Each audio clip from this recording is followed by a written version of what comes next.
ഇന്നാണ് എല്ലാവരും കാത്തിരിക്കുന്ന യൂറോ സെമി ഫൈനൽ. ഒരു ഭാഗത്ത് ഫ്രാൻസ്, മറുഭാഗത്ത് സ്പെയിൻ. ഇന്ത്യൻ സമയം രാത്രി 12:30. ചോദ്യം പതിവ് ചോദ്യമാണ്, ആര് ജയിക്കും? സ്പെയിനാണോ ഫ്രാൻസാണോ? നമ്മൾ ക്വാർട്ടർ ഫൈനലിൽ സ്പെയിനും ജർമ്മനിയും കളിച്ചപ്പോൾ ഇതേ ചോദ്യം ഉന്നയിച്ചതാണ്. രണ്ട് പ്രമുഖരായ ടീമുകളാണ്. ജർമ്മനി ഹോസ്റ്റാണ്, സ്പെയിൻ വളരെ ശക്തമായി കളിച്ച ഒരു ടീമാണ്. അധിക സമയത്തേക്ക് പോയ ആ പോരാട്ടത്തിലാണ് സ്പെയിൻ ജർമ്മനിയെ തോൽപ്പിച്ചത്. ഫ്രാൻസ് ആവട്ടെ പോർച്ചുഗലിനെ, ക്രിസ്ത്യാനോ റൊണാൾഡോ നയിച്ച പോർച്ചുഗലിനെ പരാജയപ്പെടുത്തിയ ഒരു ടീമാണ്. ആ മത്സരം അധിക സമയവും പിന്നിട്ട് കൂടുതൽ ദൂരത്തിലേക്ക് ഷൂട്ടൗട്ട് വരെ പോയി. എന്തായാലും രണ്ട് പ്രമുഖരെ തോൽപ്പിച്ചുകൊണ്ട് രണ്ട് അതിപ്രഗത്ഭർ കളിക്കുന്ന സെമി ഫൈനലാണ്. സങ്കടമെന്ന് പറയുന്നത് ഇന്നും നല്ല ഒരു ടീം പുറത്താവും, ഐദർ സ്പെയിൻ ഓർ ഫ്രാൻസ്. ജയം നമ്മൾ തുലാസിലേക്ക് വരുമ്പോൾ ഒരിക്കലും നമുക്ക് ഫുട്ബോളിൽ പ്രവചനങ്ങൾക്കൊന്നും കഴിയില്ലെങ്കിൽ പോലും താരബലം പരിശോധിച്ചു കഴിഞ്ഞാൽ അല്പം എഡ്ജ് സ്പെയിനിനാണ്. ഞാൻ സ്പെയിനിനൊപ്പമാണ്. അതിന് വളരെ പ്രധാനപ്പെട്ട കാരണമെന്ന് പറയുന്നത് ഈ യൂറോയിൽ സ്പെയിൻ കളിച്ച 5 മത്സരങ്ങൾ നമ്മൾ നോക്കുക. 5 മത്സരങ്ങളിൽ ഏറ്റവും പ്രധാനം എന്ന് വിശേഷിപ്പിക്കപ്പെട്ട കഴിഞ്ഞ ജർമ്മനിക്കെതിരായ മത്സരം നോക്കുക. ആ മത്സരത്തിൽ സ്പെയിൻ, അതായത് 90 മിനിറ്റ് പിന്നീട് 30 മിനിറ്റ് അധിക സമയം, ഈ 2 ഘട്ടങ്ങളിൽ സ്പെയിൻ പുറത്തെടുത്ത തന്ത്രം, അവരുടെ പുതിയ കോച്ച് പുറത്തെടുത്ത തന്ത്രം. പഴയ സ്പെയിനാണെങ്കിൽ നമുക്ക് ടിക്കാട്ടാക്ക എന്നൊക്കെ പറയാമായിരുന്നു. പുതിയ ശൈലിയിലേക്ക് അവർ വരുമ്പോൾ ആദ്യം വിങ്ങർമാരുടെ കൂടെ കളിക്കുന്നു, വിങ്ങർമാരുമായി കളിക്കുന്നു. പിന്നീട് വിങ്ങർമാരില്ലാതെ, സ്ട്രൈക്കറില്ലാതെ കളിക്കുന്നു. പിന്നീട് അധിക സമയത്തിലേക്ക് പോയപ്പോൾ അവർ 4-4-2 കളിക്കുന്നു. ഇങ്ങനെ പല ശൈലി അവലംബിക്കാൻ വളരെ പ്രധാനപ്പെട്ട കാരണം എല്ലാ ശൈലിക്കും അനുയോജ്യരായ താരങ്ങൾ ആ സംഘത്തിലുണ്ട് എന്നുള്ളതാണ്. നമുക്കിപ്പോൾ ഈ യൂറോയിൽ ആരോട് ചോദിച്ചാലും എല്ലാവരും വളരെ പെട്ടെന്ന് പറയുന്ന ഒരു പേര് ലാമിനെ യാമൽ എന്നാണ്, യമാൽ അല്ലെങ്കിൽ നിക്കോ വില്യംസ്. ഈ 2 പുതിയ പയ്യന്മാർ 2 വിങ്ങുകളിലും കളിക്കുന്നുണ്ട്, അതിവേഗക്കാരാണ്. മധ്യത്തിൽ അൽവാരോ മൊറാത്ത എന്ന അനുഭവ സമ്പന്നനായ ക്യാപ്റ്റൻ അവിടെയുണ്ട്. മിഡിലേക്ക് നോക്കുകയോ ഡിഫൻസിലേക്ക് നോക്കിക്കഴിഞ്ഞാൽ, ഗോൾ കീപ്പിങ്ങിലേക്ക് നോക്കിക്കഴിഞ്ഞാൽ സിമോൺ ഉൾപ്പെടെ എല്ലാവരും മികച്ച താരങ്ങളാണ്.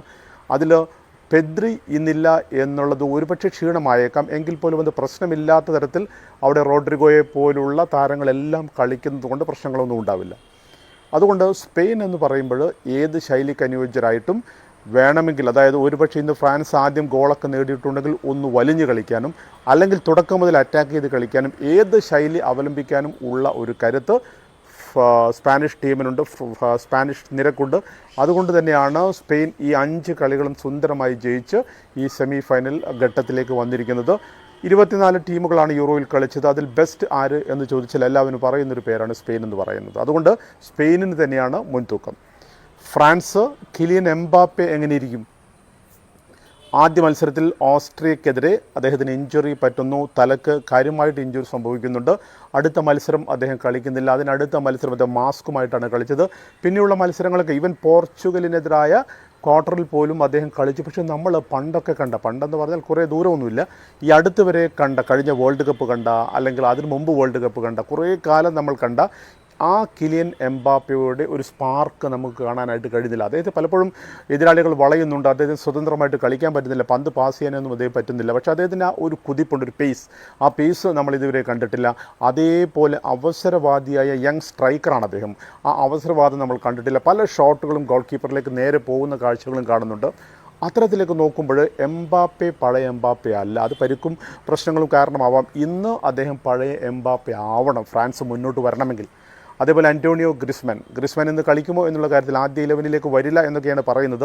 എന്തായാലും ഉസ്മാൻ ഡെംബാലയായിരിക്കും പകരം വരിക എന്നും പറയുന്നുണ്ട്. പക്ഷേ ഗ്രിസ്മാനുള്ള ഒരു ഗുണമെന്ന് പറഞ്ഞാൽ അദ്ദേഹത്തിന് സ്പെയിനിന് നന്നായിട്ട് അറിയാം.